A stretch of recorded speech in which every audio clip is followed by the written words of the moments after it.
Hey there. What I thought we would do today is I would present to you a sample from my online course, Applied Developmental Psychology. So you can go ahead and enroll in the course. Just follow the link somewhere in the description for this video. Otherwise, sit back and enjoy this sample talk. Strap yourselves in, ladies and gentlemen. Prepare for liftoff. This section is spiral dynamics. So in this first lecture, we'll do just a quick overview of spiral dynamics and some of the principles that we are going to thread throughout the different levels, the different stages.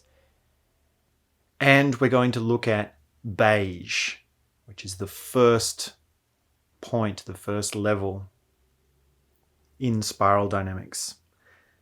Now, spiral dynamics comes from a psychologist who studied at a university. His name was Clare Graves, and he came up with it because he was having these hundreds and hundreds of students over the years asking him questions which he couldn't answer. Questions like, well, how do you know what is important? How do you know which system of psychology is correct? How do you know what you know? And he started creating questionnaires and asking his students to answer them.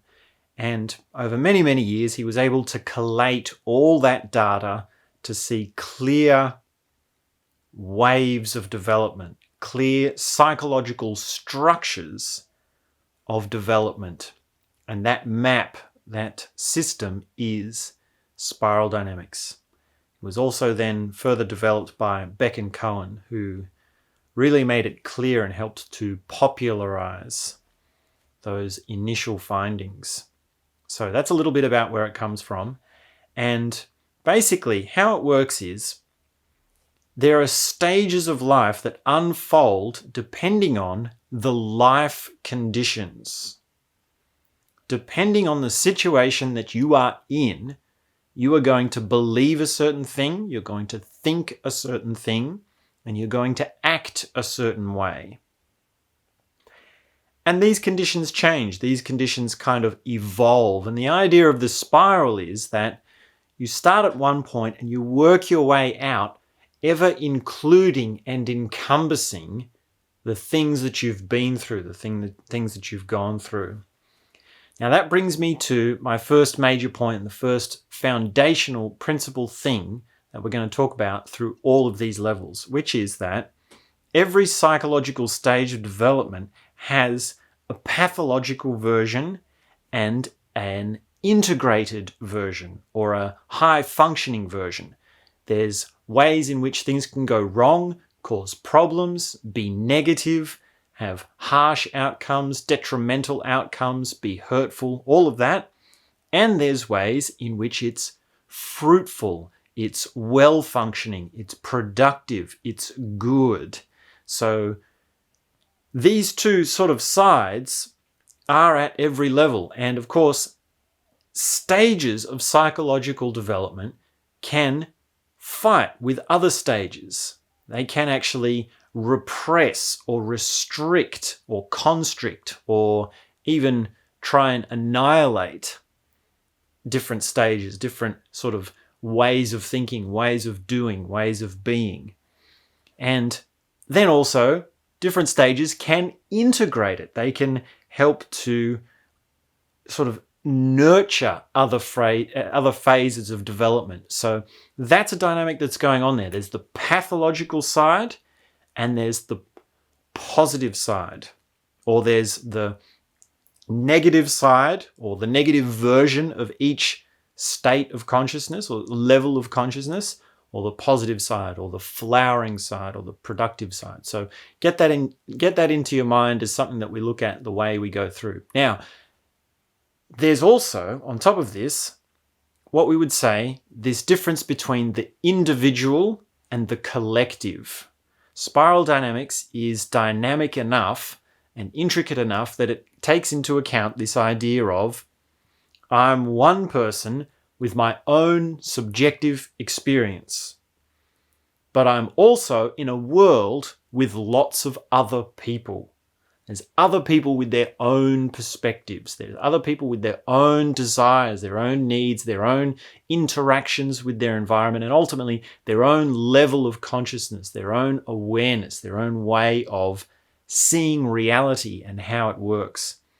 And the spiral dynamics model oscillates between the stages from individual to collective to individual to collective to individual. Now, that being said, at every stage, there is a personal, individual experience for every stage. Every stage has the individual experience. Every stage has a component of what it's like to be you, solely you and only you. Further still, every stage has a collective manifestation, or a manifestation in which there's many of us, many people in that stage. So it's only just something that you'll see. It'll become clear as you understand what the levels are and how they go on, and how this sort of difference between individual and collective sort of has this play. But that's something you've got to work with. That's something you've got to have in the back of your mind as we go along. So the other sort of trilogy or sort of 3-point thread that we're going to go through this is what I touched on just a few moments ago, which is the life conditions, which is the situation that you're in, the behaviors that you do, the actions that you take, and your subjective experience. And within subjective experience, we might also include the sub sort of ways of understanding that, which would be how you think, how you feel, what sort of emotional profile you have, and also what you perceive, what looking is like for you, what touching is like for you, what smelling and tasting is like for you. So the emphasis on this will be what you do. And we're going to describe this by saying what is typical for someone to be doing at different stages of psychological development, and what can you do to be successfully at that stage and to be productive at that stage, to have the sort of positive form. And then also, what can you do to get through to the next stage? What can you do to actually move on and actually develop through the spiral? So those are a few threads that we'll be coming back to again and again in the different levels that we go to.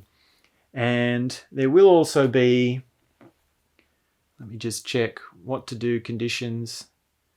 Yeah, there will also be another section on additional threads, which will make this more clear, but we'll get to those later on. Let's just work with what we've got. It's already a lot of chunky stuff to thread through, a lot of levels. So that's enough for an overview.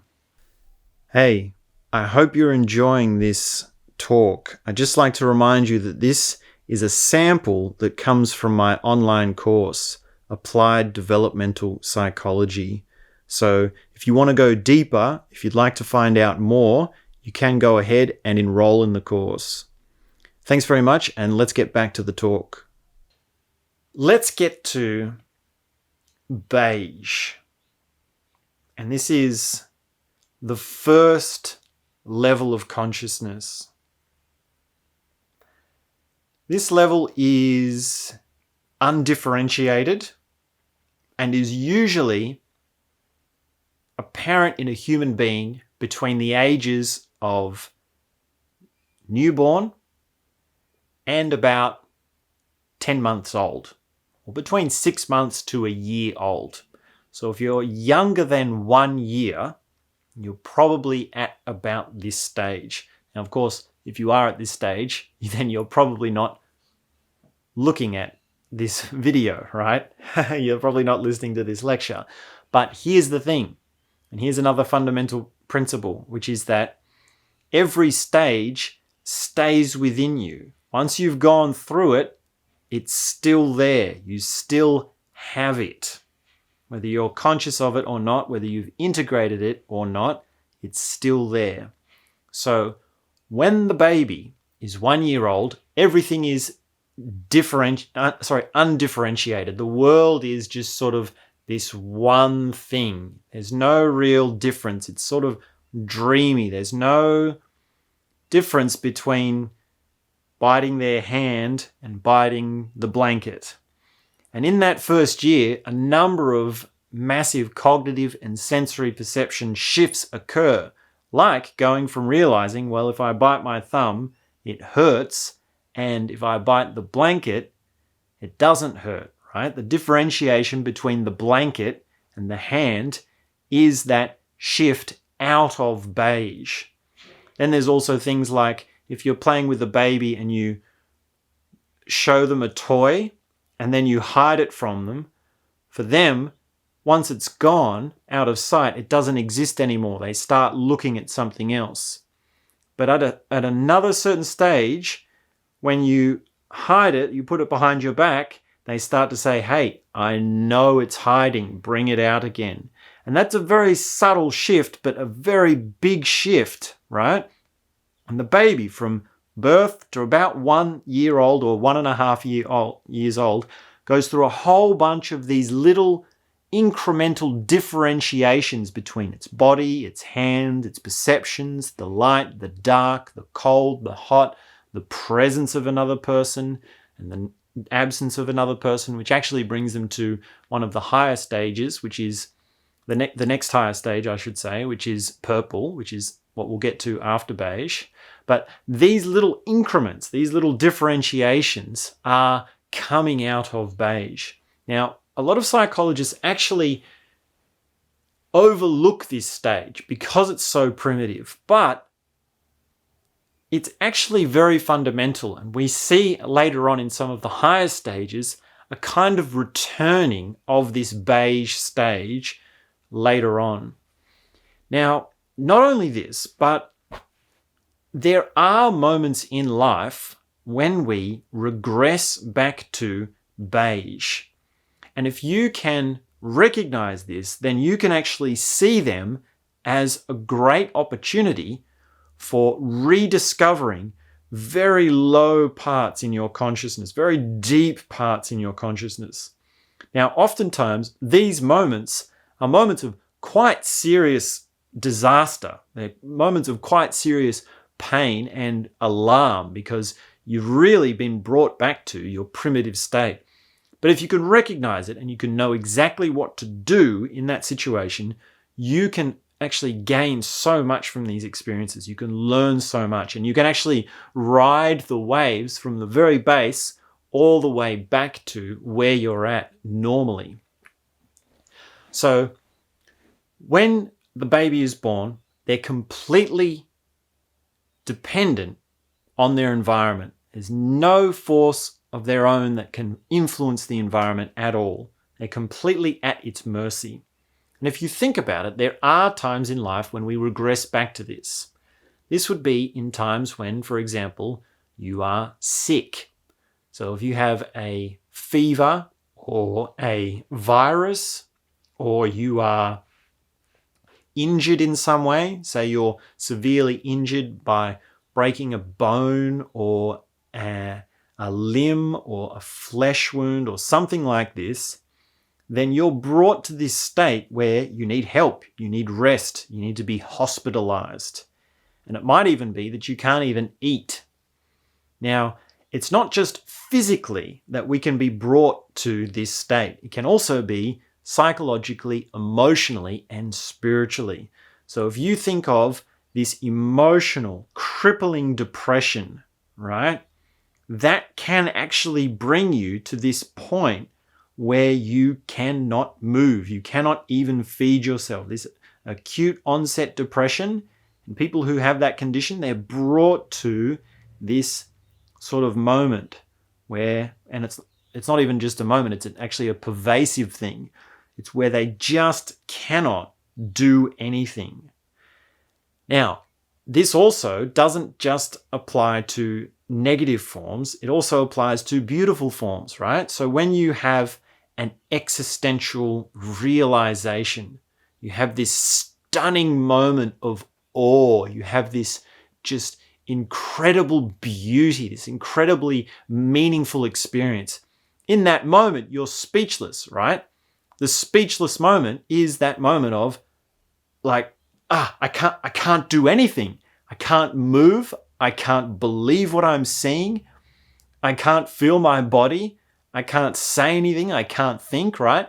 That's another example of this moment of just, so it's not just crisis that brings us to those moments. There's still quite a lot going on in there.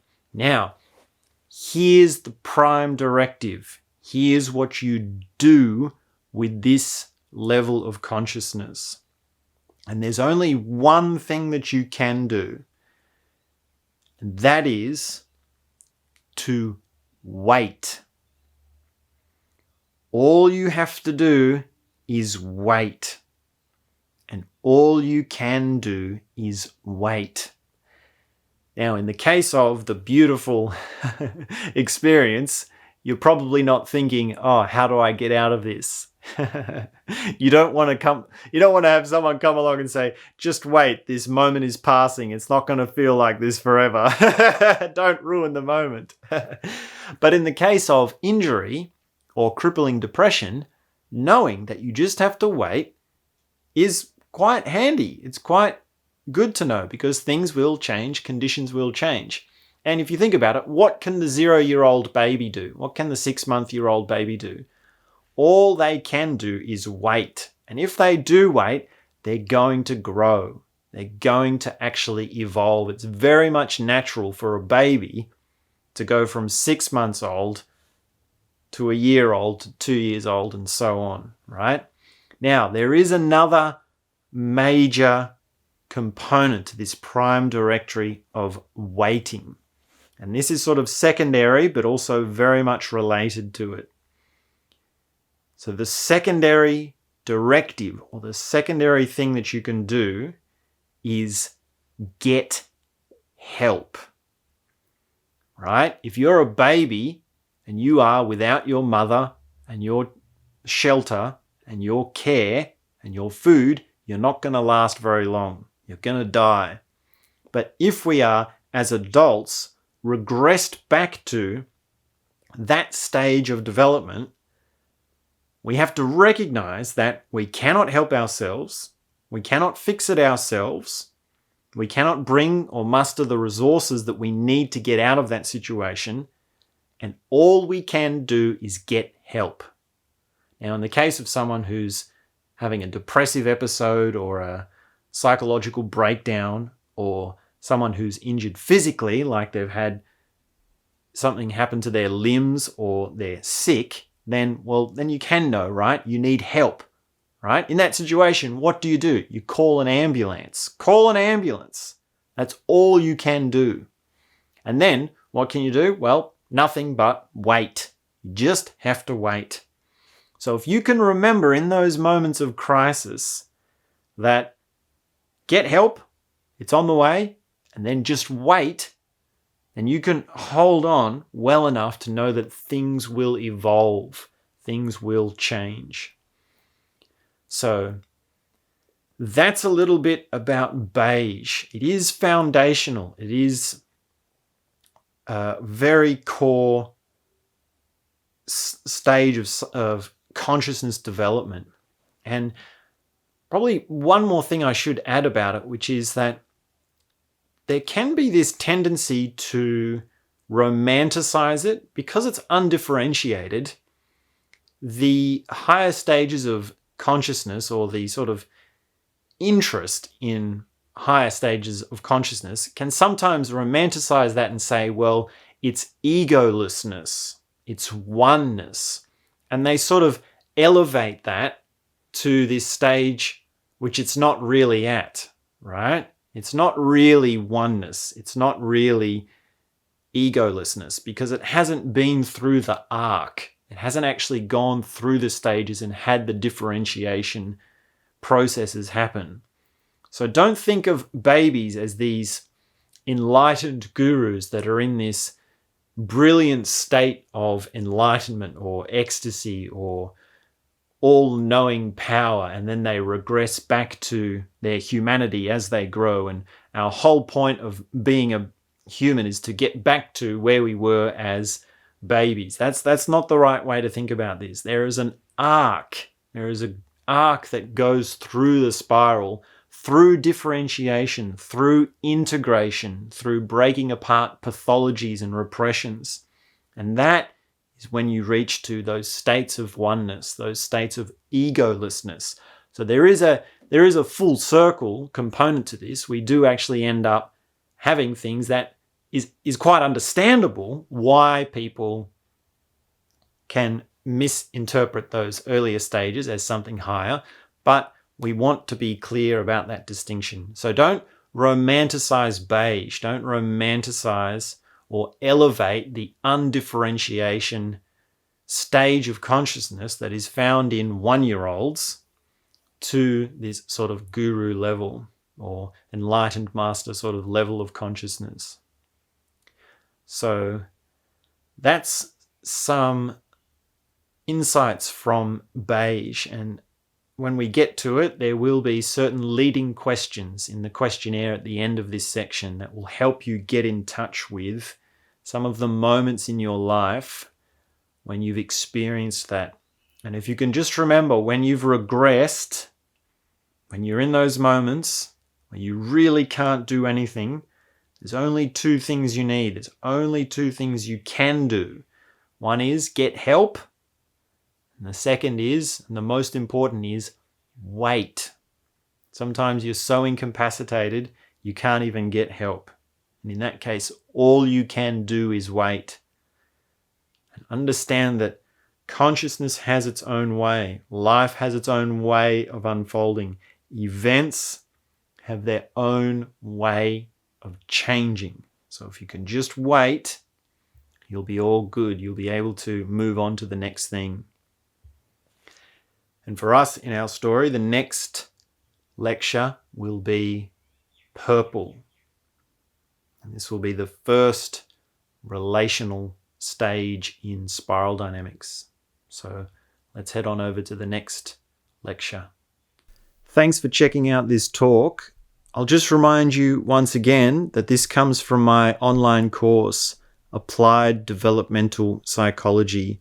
So if you want to go deeper, if you really want to get into the depths of the mechanics and the understandings and really open yourself up to these truly amazing ideas and concepts, go on ahead and enroll in the course. There will be a link somewhere in this video or this talk where you can find out more and you can actually enroll. So thanks very much. Have a beautiful day, and I look forward to seeing you in the course.